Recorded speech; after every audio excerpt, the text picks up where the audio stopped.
This is a series of dialogues centered around foreign policy and international affairs, with the focus on Malaysia's foreign policy approach and the subjects within the Ministry's purview. Now, for those of you who are just joining us today, this is a new initiative that is launched in conjunction with Malaysia's foreign policy framework, which is titled Focus in Continuity. Now, every week we will be tackling a set of subjects, and today's subject is, of course, as I said, human rights. It comes from the Focus in Continuity document.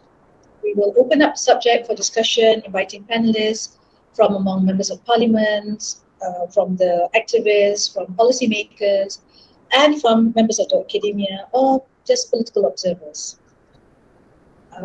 So today, on the topic of human rights, we have a stellar panel for you. First off, we have Mr. Jerald Joseph, who is Commissioner of SUHAKAM, Malaysia's National Human Rights Commission.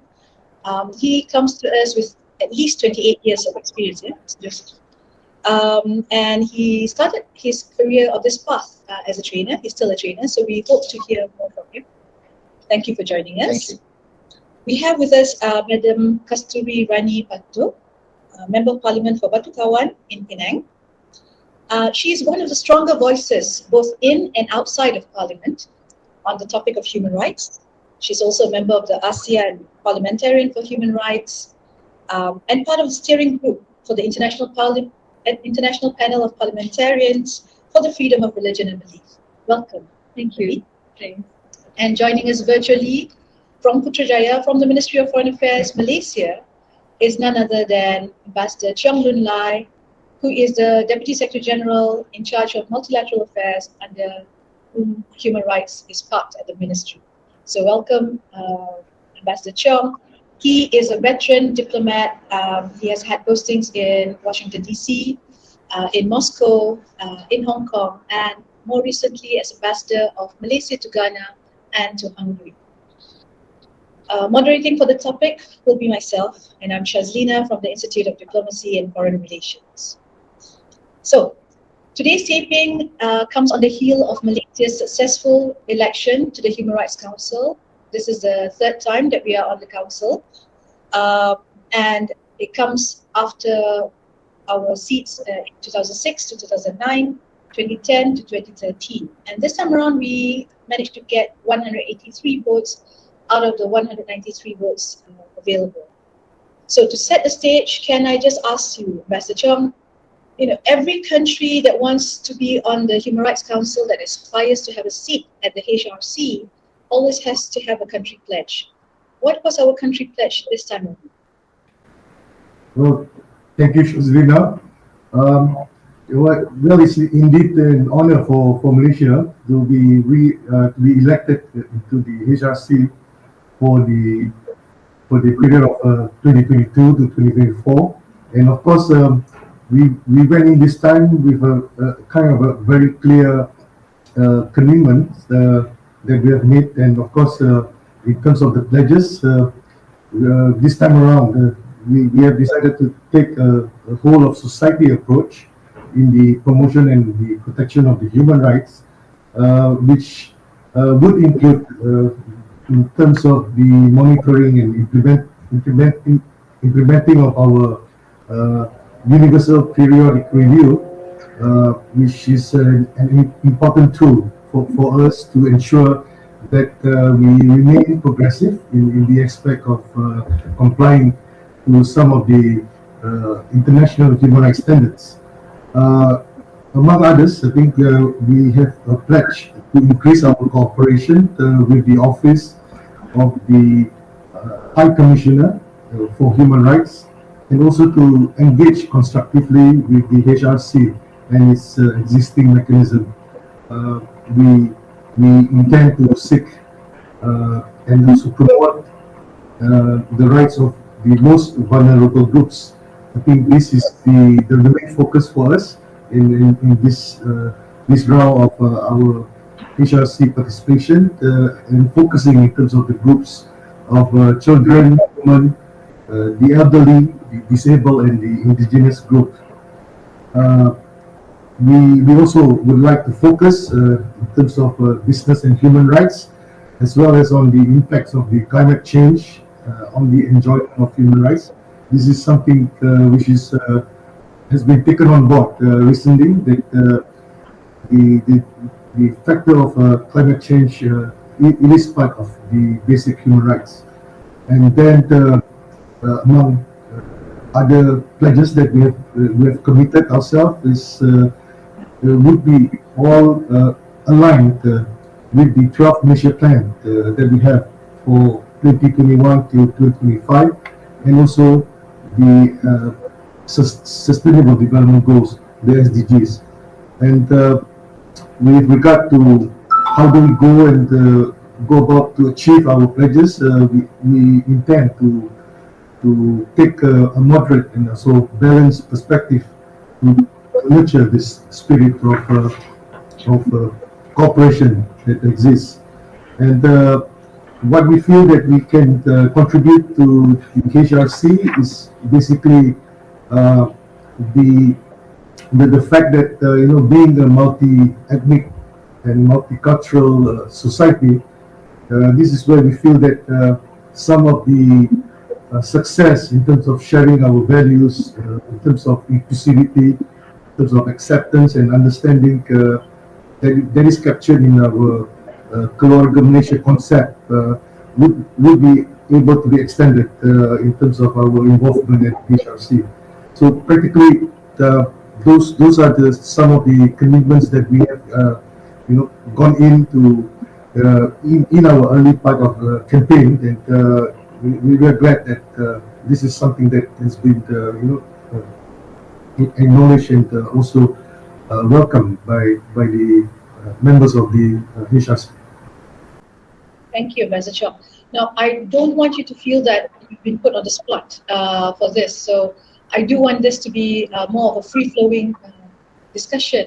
So please, Mr. Jerald and YB Kasthuriraani, if you have any questions, please feel free to join in. I'm just here to facilitate.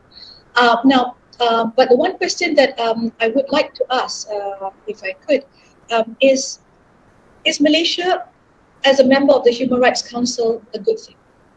Mr. Jerald, what do you think? Yeah, first of all, congratulations to all of us. We are on this high seat. The flag is flowing freely and proudly. I think being there means we dare to be on this body. We don't dare, we won't be there. So maybe Wisma Putra is more daring than the others, but congratulations. But for me, you cannot be there if you don't at least aspire for human rights. So I think it has an aspirational goal to achieve. It has a standard setting role for Malaysia to check, oh, wow, there's some good things there, let's take it in. But we also have a record keeping internally for us. So I'm happy to note that now we have another layer as a member of the council, because the spotlight is on Malaysia with 46 other countries. And we'll proudly be speaking about many issues, but someone will just say, hey, you said that there, well done, and what about home? Like, Dato Cheong said, Keluarga Malaysia. So we are, but at home, if the Keluarga Malaysia is cracked, then we'll need to do something about it. So I see our position in the council as a burden, but a proud burden, because it will demand of Malaysia to actually solidify the notions on paper. And so I think the pledges done, actually has done some good, what I call opening chapter lah, pembuka lah. But those chapters only make sense when the meat is checked at home. And that's why I think SUHAKAM always is supportive of us taking on these positions. While some feel, well, if you're a council member, does it mean because you have achieved, so you are rewarded? But that's not the concept of an intergovernmental process. Governments aspire voluntarily to be there. Of course, it's a proud moment, and no country is perfect. We know that now through the Universal Periodic Review. The so-called most powerful country will have a list that needs to improve. So I think it's a work in progress. So if I see it as a work in progress, then I think our membership means serious work for Malaysia at home. But to make that work in Malaysia, we have also to handle pockets in the country who may not ascribe to these noble values that are on the sheet of the pledges. So I think the government as a whole, it's a whole of society approach, correct?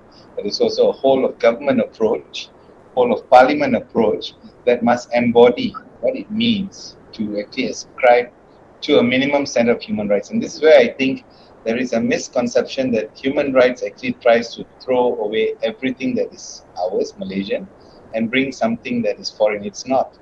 It's about aspiring for a minimum standard of dignity where everybody is respected, where everybody has a say, where no torture, free from fear, there's nobody's on the street, so without document, has a chance for a child to go to school. So basic things. So I think that's how I would see the big high seat translated for us in Malaysia. So basically, membership has, instead of having its whole privileges, membership now has duties, responsibilities for Malaysia. Correct, because yeah. we managed to get that seat. That's exactly right there. And YB,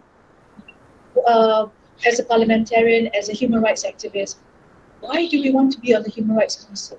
What is there anything that is good for us to be on the Human Rights Council? Okay. As Mr. Jerald was saying, we put the spotlight on ourselves when we could easily fly under the radar. Thank you, Dato, and to Ambassador Cheong, and to particularly to IDFR for organizing this and inviting us. I've always thought that the subject of human rights has always been a very unpopular subject, but it is one that affects everyone on every level of society in our lives. The right to education, the right to water, the right to land, the right to protection, the right to respect, the right to dignity, None of which is in their pledge. none of it. None of which is in their pledge. Sorry, please go on.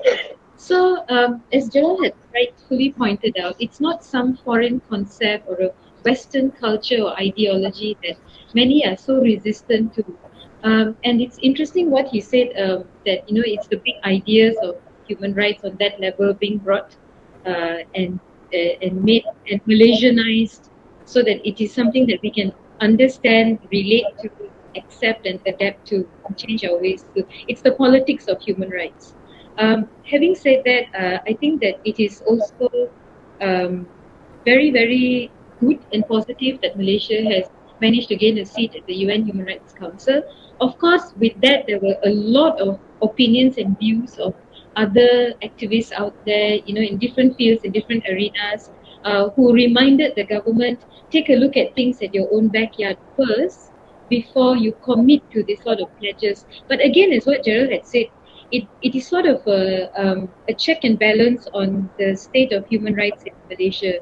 By Malaysia committing to say that we are putting ourselves there to be a part of the Human Rights Council means that we'll be open to sharing our achievements, sharing our shortcomings, learning from other countries how to deal with situations and issues pertaining to human rights, using best practices as standards in our country, moving in the direction to commit to ratifying international conventions. Of course, international conventions has no influence on domestic laws in the country, but it just means that the country is rising above itself, putting the needs of the nation, the needs of the people above these pockets of people, as Jerald had mentioned, who are resistant to this sort of ideologies or concepts, and to say that what we want to do is to bring Malaysia to another level, so that we'll be able to not only share what we have done, but to learn from other countries and move in the right direction progressively.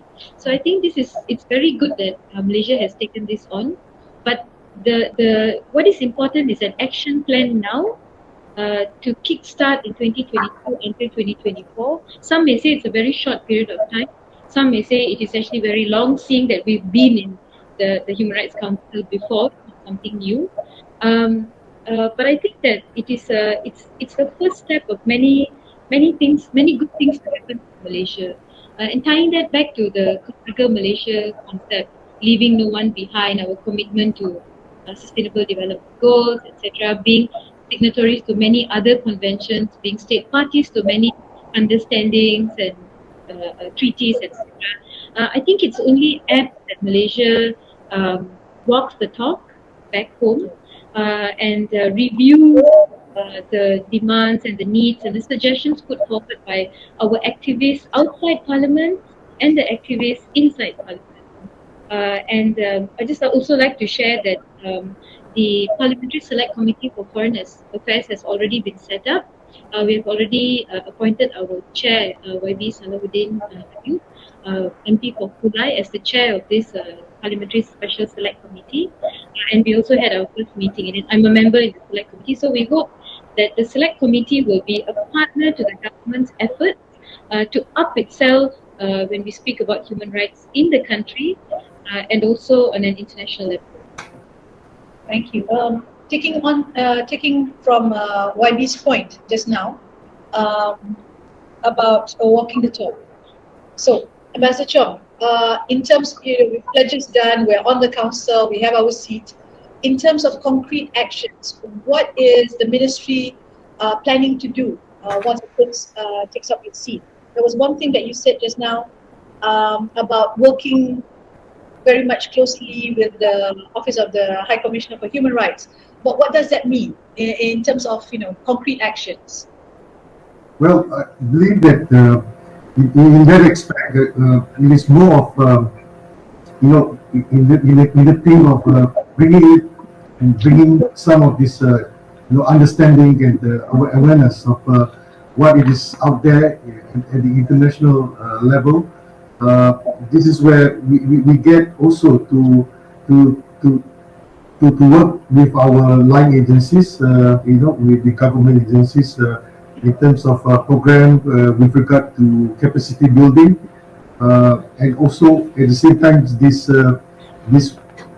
term of the level of awareness of where a society should be heading to in terms of the level of maturity, in terms of the level of understanding of what it is out there. Because I think as many of us have often seen that this takes a progressive kind of process, and it is good therefore in terms of engagement where we involve workshops with some collaboration with SUHAKAM, with the Office of the High Commissioner, in terms of practically to increase the capacity and the understanding of where Malaysia should be heading to in terms of the international human rights standards. Okay, we're still on the subject, but let's take a 5-minute break and come back after this, and we'll talk about SUHAKAM next.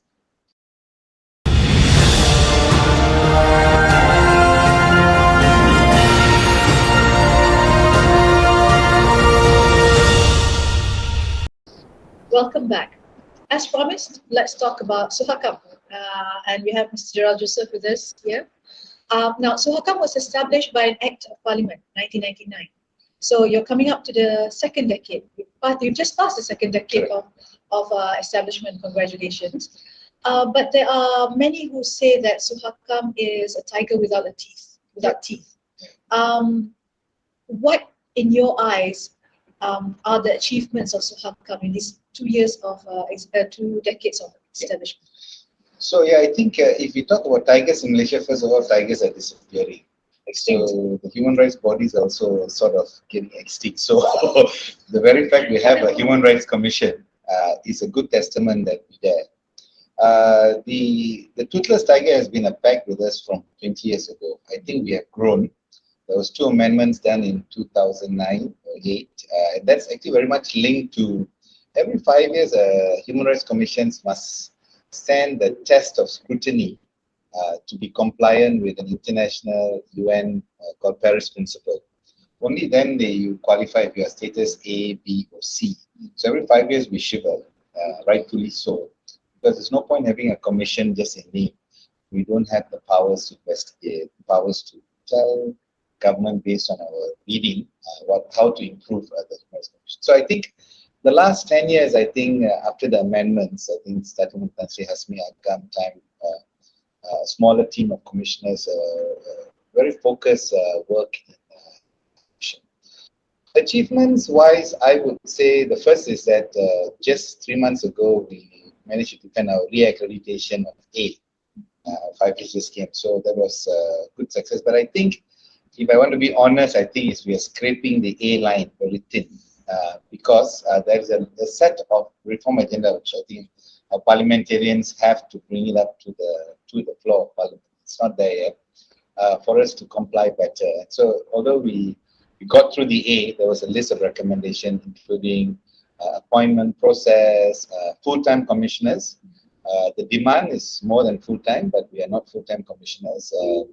Resources supposed to be in Paris principle say adequate resources, but there's not enough. We are like 30-40% under budgeted, and we shouldn't be asking for money. It should be given because it's for human rights. So there's a list of things, and also our powers actually is a power. This is part of the achievements. We receive complaints pre-pandemic is about 1,000 a year. What we call human rights violation, and the range can be from death in custody, torture, to a neighbor complaining about discrimination or workplace discrimination, a stateless person, gender discrimination. So it's a whole scope of human rights, and that's why the human rights body, we have to accept everything that falls under the human rights purview. But having the powers to investigate, even we have the powers to subpoena, we've done some public inquiry on the disappearance, and previously on some of the assemblies. Some good findings by the commission on how to improve. I think it basically is how to do it better. That's what a finding is, no? And we always hope and pray that the government agencies take it seriously and actually implement these changes. And that's why I think there's a lacuna because the recommendations of the shore are usually received, but there is no monitoring of the acceptance. So maybe through the select committee, that could be a way also to check on agencies if after receiving the recommendation. I remember, I'm sorry, I remember in those days when I used to do human rights, one of the main concern from SUHAKAM was that they could not table their report in Parliament. It was just put on the table of Parliament. Is it still the same? So the tabling, I mean, the MPs get it among 100 other things. Documents. I'm not going to ask YB what she reads, what she doesn't read. Okay, a bit too revealing. But the point is, we are hoping for a substantive debate. And in 2019, for the first time, they actually did it. Wow. A very good debate. 4.5 hours, 12 MPs, both sides. And they went very deep. They asked really good questions. Based on the report. Based on the report, both sides of the house. So I thought, wow, this is something what we want. Yeah. And that's actually asking us what you did, what you didn't do, why don't you do more? And perfect. And that's how we are accountable to the public via annual report to Parliament. But since then, it's not happened again. Last year, of course, pandemic. But this year, we've also just heard that it's not going to happen. So I think Parliament must be the space, the house for this. The toothless tiger tag is that because a human rights institution gives recommendations. So they say, why can't you enforce? But the role of enforcement is the duty of the government. Yes. State duty, state obligation. So it's them, whichever whose government in power has to do it. But I think going into what people don't see into the lockups, the prisons, the immigration, the drug rehab centers, actually is an important eye for public as a check and balance. If the oversights. For SUHAKAM, as a member of SUHAKAM, do you get access to all of this? Do you get to go to the prisons? Do you get to go and see a detention? So the Act actually mandates us to go in anywhere. So we get access to all spaces. It can be improved, time of access, because we feel it should be unannounced visit. Now it's almost unannounced, very short notice given. But I was just in Sampurna police lockup a week and a half ago. The reason I went, because 2 years ago we went, the lockup conditions were horrible. Not because the policemen wanted to keep it horrible. They are also struggling because it's dirty, smelly. We've not seen that for a long time. But after that, the CPO and IGP took that and sent budget to improve. So this time we went to check. It's improved so much more. Of course, overcrowding is still there. Too many people in the cell. So that's our role and eyes. And yesterday we just completed a regional conference on prison reform, working with Jabatan Penjara Prison Department. So we are on track with many agencies who want to improve. But why would they want to suffer and be in that kind of condition? So I think those are some of the maybe unheard, unseen marks happening. There is a custodial health unit for the first time in 5 centralized lockups. SUHAKAM has pushed for this. The death in custody or torture cases in lockup, there's no doctors. Prisons have doctors. Immigration detention centers have a hospital assistant and HA, but police lockups are sadly no medical personnel. It's only the sergeant with his or her best eyes will say whether you are sick or sakit, and so whenever somebody dies, the first instance is he got tortured or she got tortured. But there could be instances where torture is used, but there are also instances where the person is just sick. So for the first time now, 5 centralized lockups will have a clinic, will have doctors and nurses there to check on every detainee who comes in. So there's going to be, January 1st will be the first launch in Bayan Lepas. So these are some of the things that we've moved on. The other one is maybe many Malaysians may not be aware, but some prisons are very old. They even have, I think the type of prison even is called a heritage prison because it has it's been labeled under Heritage Act. So you say, oh, 140 years, 130 years. What it means is that some of the practices are also old practice, like the toilet systems are bucket system.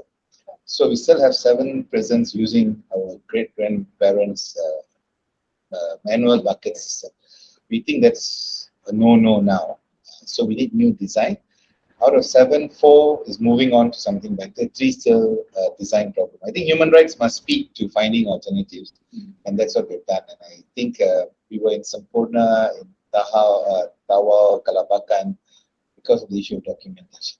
So SUHAKAM has been working. It's just not been out there for people to know that these are your achievements. I mean, these are big achievements if you manage to, first of all, have it debated, have your report debated, and then go down to the ground and actually make a difference. That's our only partner is the media who picks up something. You know, media we don't control. Some of your news may be exciting, but MP's news always are very exciting. Yes, so yes. very few MPs also know what we do. I mean, YAB Kasthuriraani is updated. So some ask us, hey, what's happening when there's debate? You know, give us info. Yeah. So that's why we give info when we ask, but we don't have a chance to have a usual institutionalized formal discussion in members' parliament. So the select committee may be now the best option for us to institutionalize that information to you to debate for the nation. So YAB, congratulations on the select committee. I mean, appointed to the select committee. Thank you. Can you share with us some of the aspirations that you hope the select committee will bring about, changes that the select committee will bring about, perhaps more interaction with SUHAKAM in the area of human rights? Absolutely. Thank you, Dato. So since we just had our first meeting, and to the official formal agenda, it was only to appoint the chair, but we did touch on what the direction of the select committee. So I believe that the different MPs who are members of the select committee who represent different parties, the government, the opposition, have their own views and of the direction that should be taken by the select committee. For one, we believe that we'll be having the first briefing by ISIS, not the terrorist organization. In ISIS case Malaysia. The good ISIS. the good ISIS. And then we would like to hear from Wisma Putra. And then I would definitely propose one session with SUHAKAM. Because the direction of the select committee is not just on international diplomacy, bilateral ties, etc., but also on human rights as well. Now, having said that, this year, if you look at the budget, as many MPs had mentioned, there was no mention of the word SUHAKAM anywhere in the national budget, which stunned us a little bit because in the previous years, at least we saw the SUHAKAM appearing in the budget, which meant that SUHAKAM would be either getting the same amount of allocation that the government has been given or anything more. But this year we didn't see it, which then many of us queried and questioned the Prime Minister's department. We don't see the word SUHAKAM. Where is are they going to be given allocations? If yes, where is it parked under? And there was also a point raised by another colleague that the punca kuasa of the Act for SUHAKAM is under the Ministry of Foreign Affairs, which I also raised again when we were debating the supplementary, the committee stage debate for Ministry of Foreign Affairs. So the Deputy Minister said he would answer my question in writing. So I hope to get an answer as soon as possible. But having said that, I think that we are still in the early stages of planning what we want to do for the next few months or years, because we don't know when Parliament is going to be dissolved, when elections are going to be called, and I presume our membership will be until then. So if it's going to be for the next 6 months, how much can we achieve in the next 6 months?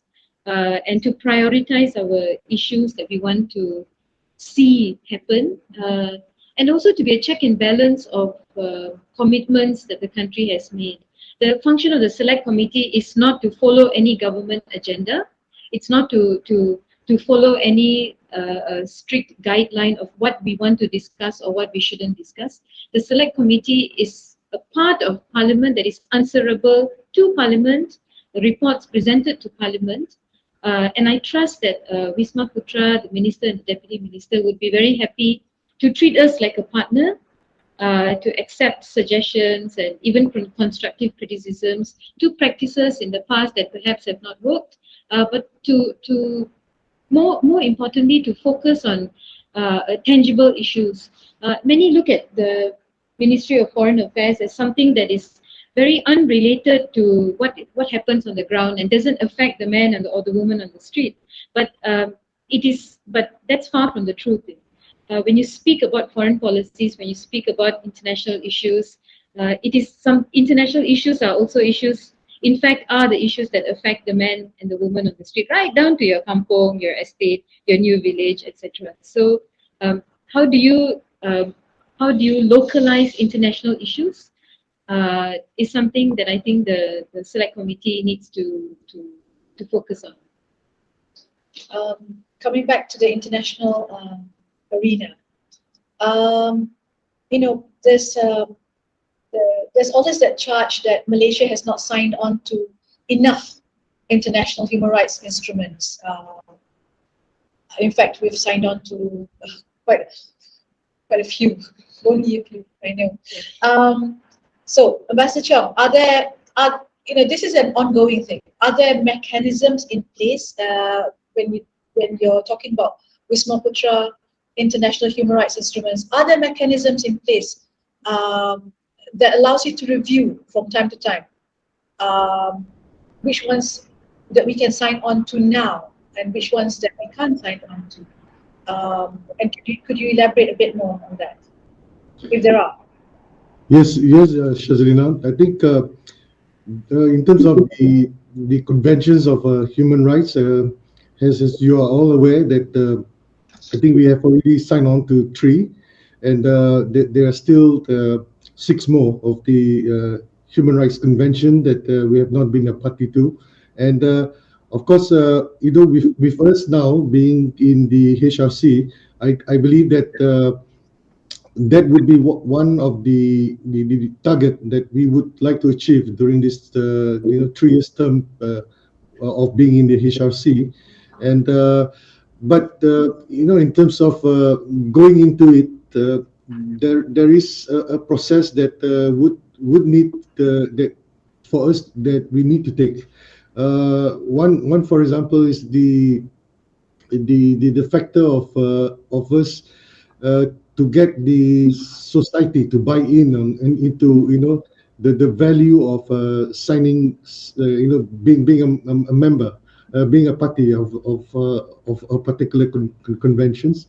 But anyway, we are looking at the possibility of out of the 6 conventions, we were trying to identify and also work towards the low-hanging fruits, and of course there is also initiatives being taken currently now in terms of increasing the awareness, increasing the understanding and the value of being party to this convention, where we are working with the Office of the High Commission of Human Rights and also with the institution of translation, where we're trying to translate these conventions into Malay, so that that the level of understanding can be increased in this context. Yeah, so definitely that is one of the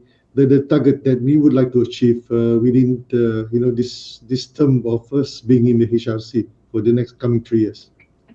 We will need to take a break for a while, and we will come back to you about the international human rights instruments.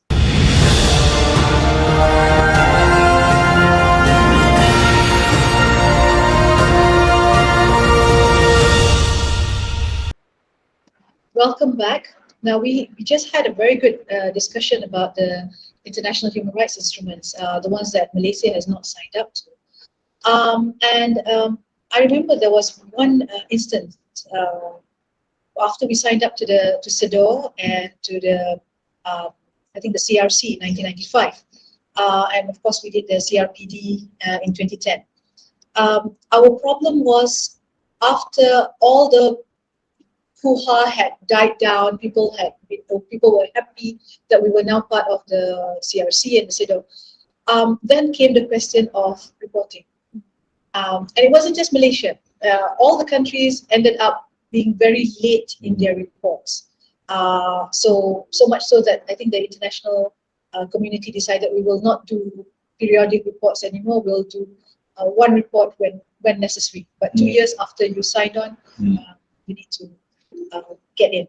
So having said that, that also I think is something that the government officers are worried about, that part about reporting. Once you have done, as an activist, you've gotten your way.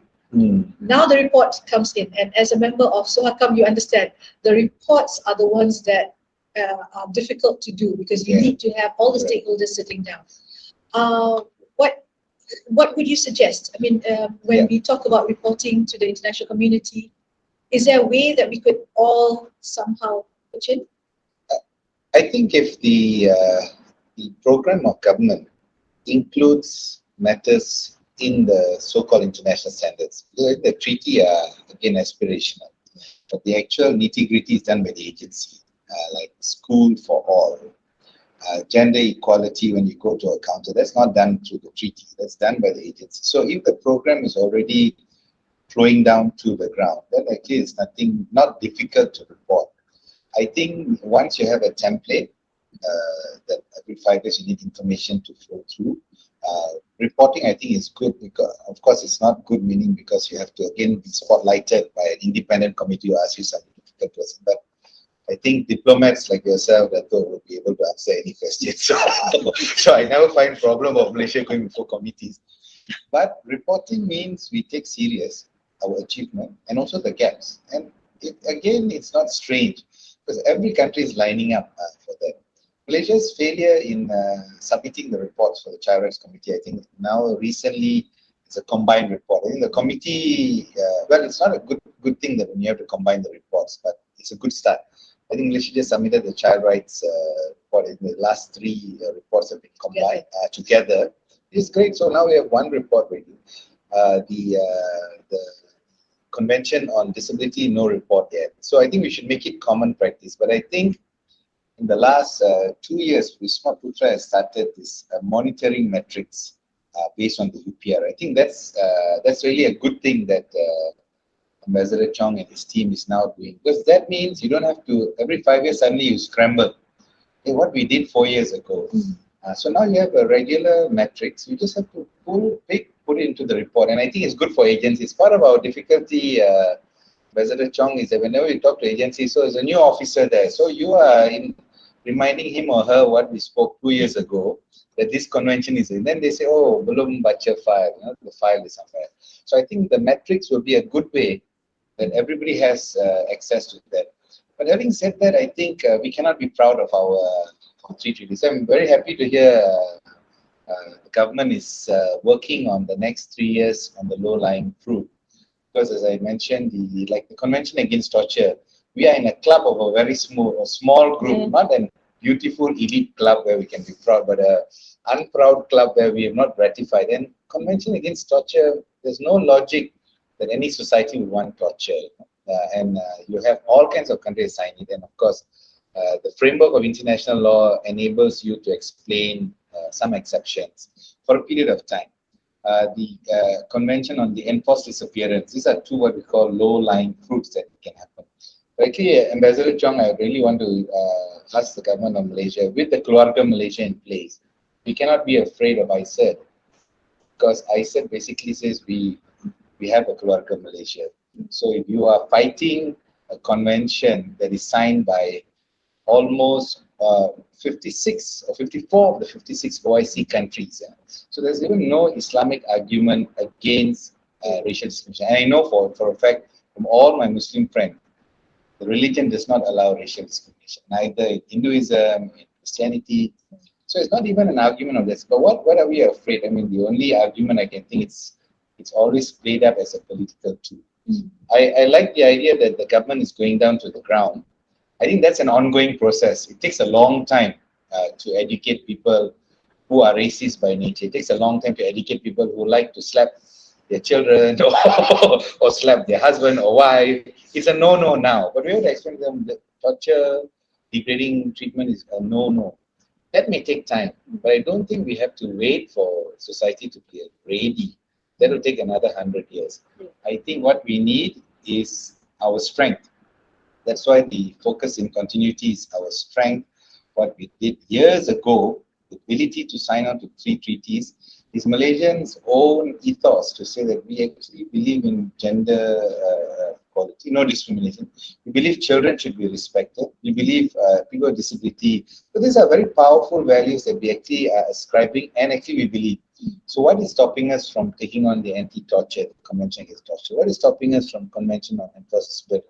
I know ISED is the most politically played up exercise, but I'm saying even on the elimination of racial discrimination, that is the framework of Prime Minister's Keluarga Malaysia. I think it is time, and this is what a test of being on the council is. At home, words don't make meaning unless actions are taken. The strength and the political courage to actually stand up to it. So I hope, Ambassador, we are with you to ratify any convention soon enough, Ambassador. Yeah. We have the aspiration of our SUHAKAM Commissioner. Let's turn to our Member of Parliament. What are the aspirations for this time, the Human Rights Council? What kind of conventions do you want us to accede to? Is there anything that, in particular, in human rights? I think it's important to look at the non-popular conventions. For example, non-popular for the majority of people here, I think, because not many know about it, the ICCPR. And also... I think that's one of the most popular. Yes, well, I don't know, many don't know, because it's something that perhaps that is not related to them in their daily lives. But as Jerald had mentioned, the 3 conventions that we had ratified, in lay terms, is something that affects every child, every male, every female, every person with a disability, every person who belongs to a minority group would benefit from the ratification of these conventions. But the ICCPR, even the UNCAT, the UN Convention Against Torture, I think in principle, it is something that logically would need. We don't even need a discussion or to lobby and convince the public that we need to ratify this.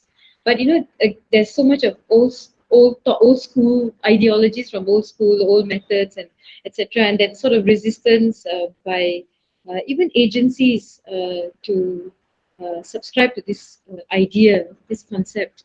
But what I wish to see would be to strengthen the conventions that we have ratified. Its ratification was done on paper. We also have provisions in the conventions that we don't subscribe to. Even the Convention on the Rights of Child, we have provisions that we said, no, we don't agree with it, we're going to exclude ourselves. I think we need to rise above our personal beliefs and personal opinions on this. When a country like Malaysia ratifies an international convention, it is putting your personal beliefs, your personal stand, your personal upbringing, thoughts aside, and to speak from a global, to have a more global view and opinion on this. So, and I think the problem is when you bring in this sort of very personal stand on it, for example, on child marriages, it's a very personal stand, even many MPs, many lawmakers in parliament have a personal stand on child marriage, and they tie that with their religious belief and culture and customs. When it is, in many countries, it is outlawed. A person below the age of 18, a child, just cannot marry no matter under any circumstances. But it's still allowed in Malaysia. There are loopholes, there are lacunas, you can go around it. And it's a challenge to get people to understand that. I wish to see Malaysia's role in the Human Rights Council as a country that can show that it is serious about making changes back home. What is important is that first step. We've spoken about the death penalty over the years, and today we find that a report from the Prisons Department saying that we need to move towards a more rehabilitative approach, not punitive in nature, and inmates should be given second chances. And this is not coming from anti-death penalty activists or lawmakers who are abolitionists, but this is coming from within the government, recommendations by the government. So I think these are positive steps all in the right direction. And we need not fear these pockets of very conservative, very close, narrow-minded group of people who resist this, and we use that narrative and we say, no, because this group is not happy, therefore the country is not going to do it. And I think as Wisma Putra, as Ministry of Foreign Affairs, it is no longer that issue anymore. It is Malaysia in the eyes of the world. It's Malaysia in the eyes of our international friends. I remember when the late Dato VKU announced that Malaysia was going to abolish the death penalty. In the first Congress that I attended against the death penalty, people like the Pope made a mention of Malaysia. I mean, we were like the baby, the jewel of the Congress. Many international world leaders mentioned Malaysia, saying that they were proud that Malaysia is taking steps in the right direction. Of course, back home, there's always been that great debate on whether the country should abolish the death penalty or not. But again, the death penalty, like many other human rights issues, the group of people who are affected by it are the minorities, those who fall within the lower socio-economic rung. And those who are privileged and those who are in higher places and those who are socio-economically stable and comfortable are not really people affected a lot by issues on human rights. When you have power in your hands, when you have cables and you have connections and you have money, it's a different story altogether. Ratifying and committing to progressive policies, keeping bilateral ties and foreign relations, and also at the heart of it, human rights, will benefit the people at large, everyone else in the country, not just the elite group, but everyone else. To sum that up in that keluarga Malaysia concept of not leaving anyone behind. So it is something that Malaysia must, now we've been given this opportunity, we should grab it, literally grab the bull by its horns and move quickly, seeing that we only have these few years.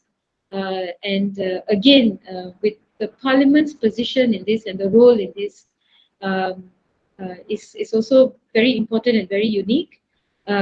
We don't want government agencies to look at the Parliament or the select committees as enemies, but as a form of check and balance, so that agencies can also slowly move in the direction of government policies. Today, the Prime Minister announces Keluarga Malaysia.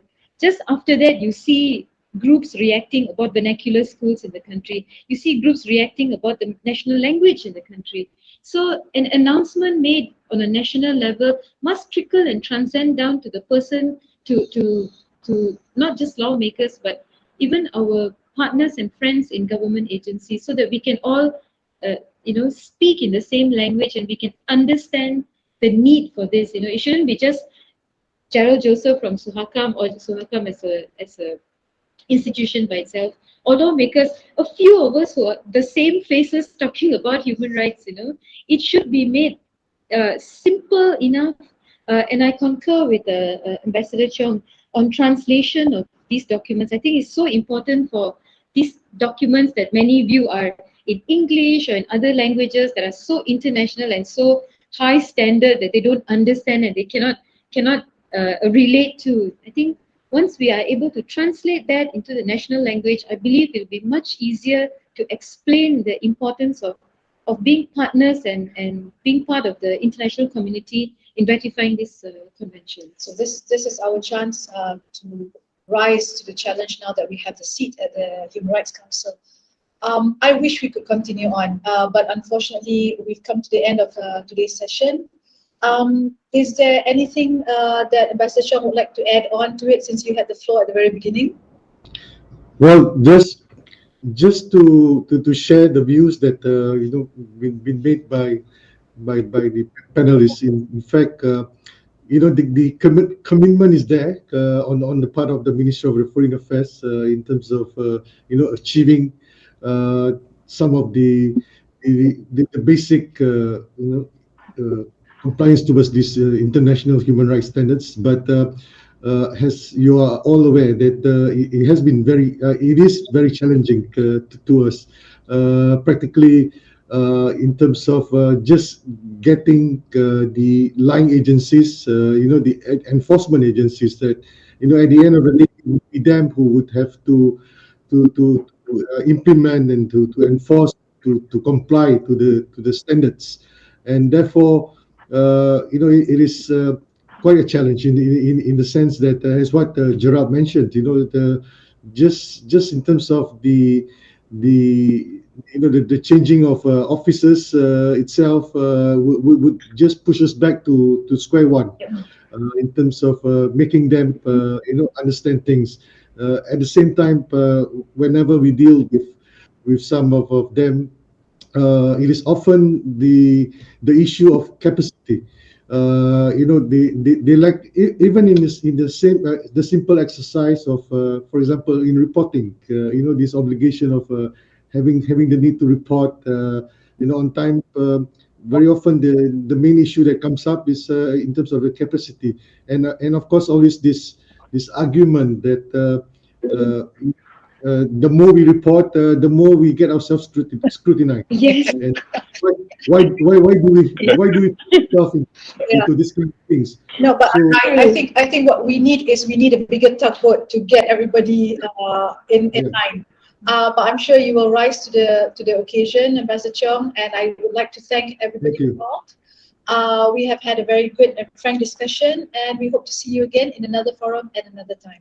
Thank you from us at the Institute of Diplomacy and Foreign Relations, IDFR. Thank you. Thank you.